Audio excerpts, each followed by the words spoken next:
¿Qué viene? Esto corre en paralelo a todo este escenario geopolítico que ya hemos conversado, en el que Venezuela, por supuesto, no está aislado de estos hechos con el tema petrolero, y es una campaña que va a correr precisamente, bueno, en este entorno en el que, por supuesto, la idea de que Estados Unidos tenga o no relaciones fluidas con Venezuela pasa también por lo político. Lo vimos con el acuerdo de Barbados, con ciertos temas que se vinieron dando en el desarrollo de otros escenarios electorales que, por supuesto, llevaron a la participación o no de un sector político que hoy de entrada dice no hay condiciones para participar, no se puede votar el 25 de mayo porque no se ha resuelto el asunto del 28 de julio y el que vote está en el circo de Maduro, dicen algunos, ¿no? Haciéndole el juego. Lo primero que tengo que decir es que yo estoy en contra de que el Consejo Nacional Electoral o el gobierno decidan manipular las fechas electorales en funciones politiqueras. Ese cuento de que adelanto las elecciones cada vez que me da la gana, porque me da la gana, me parece un absurdo. Pues. Y las elecciones deberían ser en una fecha más o menos fija, como eran antes. Y no ese cuento que tengo un año prácticamente para adelantarlas en ese año, porque en ese año pueden ser las elecciones, entonces elijo el presidente en mayo, y aunque el presidente se encargue en enero. Ahora elijo la Asamblea Nacional ahorita, aunque a la Asamblea Nacional le toca cambiarse en enero. Claro. Entonces, yo estoy en desacuerdo con eso. Eso es no solamente falta de seriedad, es politiquería barata. Estoy totalmente en desacuerdo. Claro, debo decir que eso tampoco lo inició el gobierno de Maduro o el de Chávez. Yo no sé si Chávez, no recuerdo si adelantó elecciones o no, pero yo recuerdo que con las elecciones de gobernadores y presidenciales del año 98, el Consejo Supremo Electoral adelantó las de gobernadores 3 meses para que no coincidieran con las presidenciales, porque temía que el voto por Chávez arrastrara el voto por los gobernadores y entonces perdían todas las gobernaciones. Es decir, que ya los adecos y copellanos habían hecho eso, sí. Nuestros gobernantes actualmente no han tenido ideas originales. Ellos han desarrollado las ideas originales de los adecos y copellanos y las han extendido mucho más y las han elevado. Potenciado. Sí, las han potenciado, etcétera, etcétera. Pero no son ideas originales de ellos, vamos a entender. Entonces yo estoy en contra de eso. Segundo, yo creo que las elecciones no deberían ser en mayo, deberían ser más allá. Es más, creo que deberían de ser en noviembre o diciembre, pues ya está como debe ser. Lo cual permitiría un tiempo suficiente para prepararse y para que se prepare todo el mundo, para que la gente conozca a los candidatos, para que los partidos hagan su campaña, para que la democracia realmente demuestre internacionalmente que está funcionando. No esta cuestión apresurada y corriendo, no se sabe quiénes participan. Aquí tengo unas tarjetas que todavía no se sabe si van a ser o no. Bueno, las tarjetas que se están suspendidas no tienen que ver ni siquiera con la plataforma unitaria democrática, por ejemplo. Yo entiendo que un Estado... El caso del MAS, por ejemplo. El caso del MAS, por ejemplo. El MAS tiene una tarjeta suspendida y el MAS jamás ha sido golpista. Ha estado siempre con el diálogo, siempre. Ha estado y siempre lo ha propuesto. Es más, ha sido calificado de progubernamental por mantener esa política. Entonces, este gobierno castiga al MAS. El gobierno no puede estar castigando así. ¿Qué es eso? Aquí yo entiendo que si un partido está ilegalizado, como estuvo el MIR y el Partido Comunista en un momento dado, no puede participar en las elecciones y no tiene tarjeta. Eso se entiende, ¿verdad? Pero no puede ser que sin estar ilegalizado el gobierno maneja las tarjetas y le quita la tarjeta a este. ¿Qué es eso? Eso no habla bien de la democracia venezolana y eso no le lava la cara al gobierno internacionalmente, vamos a entenderlo. Además, sí está marcadas las elecciones por lo ocurrido el 28 de julio. Por todas las irregularidades legales, constitucionales que ocurrieron y que las sabemos todos y que aquí las dije ya en otros sitios y no voy a insistir en las mismas. Y eso hace que la elección sea particularmente más difícil, menos libre, más controlada y donde el ventajismo gubernamental, que siempre ha existido, porque el gobierno ha sido ventajista siempre, ha utilizado recursos del Estado en función de las campañas electorales, y haya habido peculado de uso, y eso ha sido denunciado. Entonces, bueno, va a ser más difícil la participación, claro, y va a ser más difícil que la gente quiera participar. Si a eso le sumamos que los de siempre, los que siempre se han abstenido y nunca han dejado de abstenerse, y ha sido siempre su política, ahora tienen como respaldo lo que ocurrió el 28 de julio para seguirse absteniendo, bueno, vamos a tener unas elecciones con menor participación. Personalmente yo creo que hay que ir a votar. Los derechos se defienden ejerciéndolos. Usted el derecho a manifestar, ¿cómo lo defiende? Manifestando en la calle. El derecho a protestar, protestando. No lo defiende detrás de una computadora mandando un mensaje por la red X o por las otras redes que existen. No, lo defiende ejerciendo. Bueno, el derecho a votar se defiende votando. Y si te llaman a votar, hay que ir a votar. Eso ha ocurrido aquí en Venezuela siempre. Así pasó en el año 52, cuando Jovito Villalba ganó la elección, pero Pérez Jiménez la desconoció. Bueno, fíjense que el cuento es parecido, ¿no? Entonces, que ganó Jovito Villalba, pero Pérez Jiménez la desconoció, pero la gente fue a votar. Los únicos que dijeron ahí que no fueran a votar fue Acción Democrática, dirigida por Betancourt desde afuera. Ellos fueron los que llamaron a la abstención, los únicos. Pero Unión Republicana Democrática terminaron siendo gobierno. Con la caída de Pérez Jiménez termina siendo gobierno. Ajá, así es.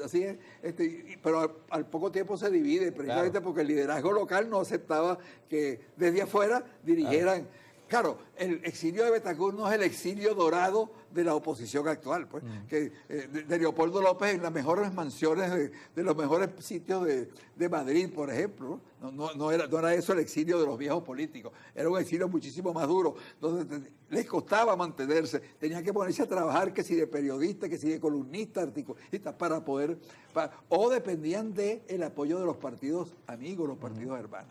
Bueno, yo creo que al haber, digamos, la posibilidad de votar, pues hay que asumirla y hay que defenderla ¿qué es más difícil? Es más difícil, pero yo prefiero eso a decir no voto. Y entonces, bueno, si no voto, ¿qué pasa? El gobierno ni siquiera tiene que hacer trampa, ni siquiera tiene que hacer, el ventajismo no aparece, no existe, de las irregularidades no van a aparecer, porque ¿para qué va a hacerlo? Pues van a votar ellos solos y entonces ganan y listo. Entonces, que es un poco lo que pasó en 2018. En 2018 Maduro no tuvo contendores, tuvo contendores, pero no tuvo un sector importante un sector importantísimo dejó de votar y por eso gana con facilidad, ¿no? Entonces, pero hay que impedir que el gobierno gane con facilidad, hay que hacerle resistencia. Repito, los derechos se defienden ejerciéndolos y ejerciéndolos vehementemente, y el voto se defiende votando.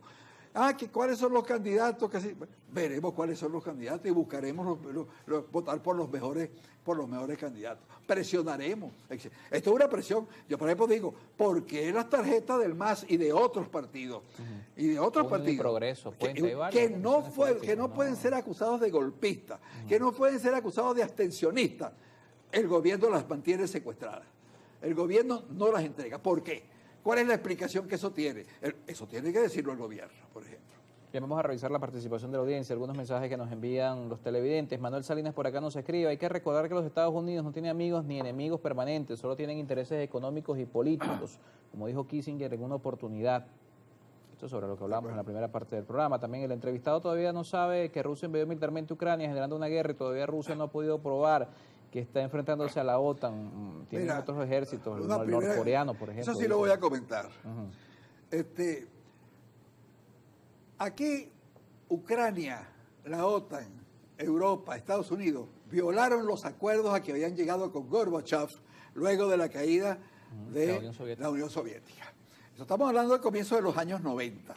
En ese momento, Gorbachev acuerda con los líderes occidentales que la OTAN no se debe acercar a la frontera soviética, a las fronteras que eran soviéticas, a las fronteras de Rusia concretamente. No debería acercarse. Para ese momento las bases militares de la OTAN estaban a 1.500 kilómetros de Moscú, por ejemplo.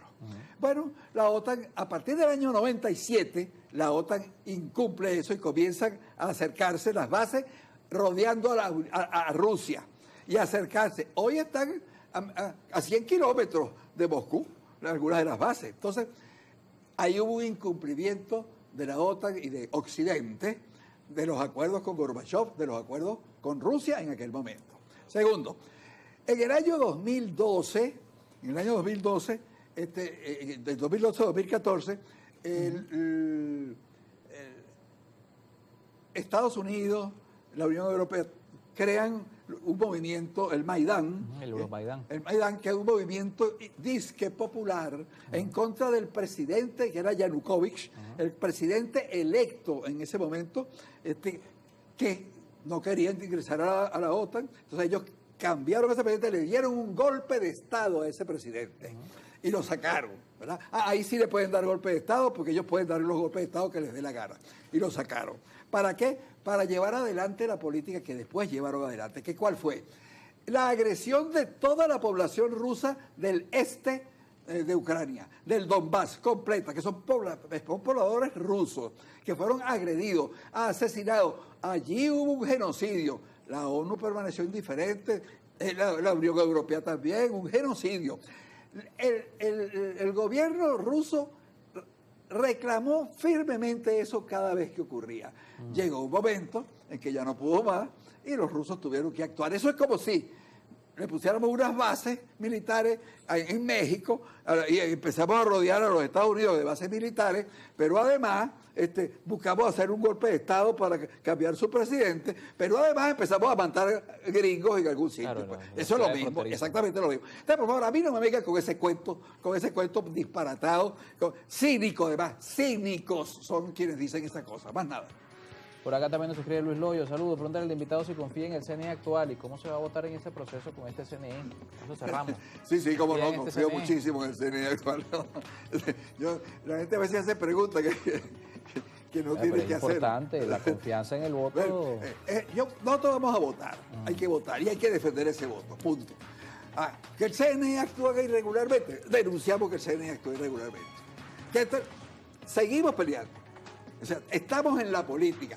No llamamos a quedarnos de brazos cruzados a ver la televisión y a dejar que el gobierno gane, que el gobierno haga. No estamos llamando a eso. Claro, nosotros no estamos llamando a guerras y cosas por el estilo. Entre otras cosas porque no tenemos con qué, además. No tiene por qué. Ese es uno de los problemas que tiene la plataforma. Ellos hacen cosas. ¿Ahorita en qué están? Acaban de apoyar las declaraciones, la cuestión de Guyana en relación con el barco, con la fragata. Entonces, ¿cómo es eso, chicos?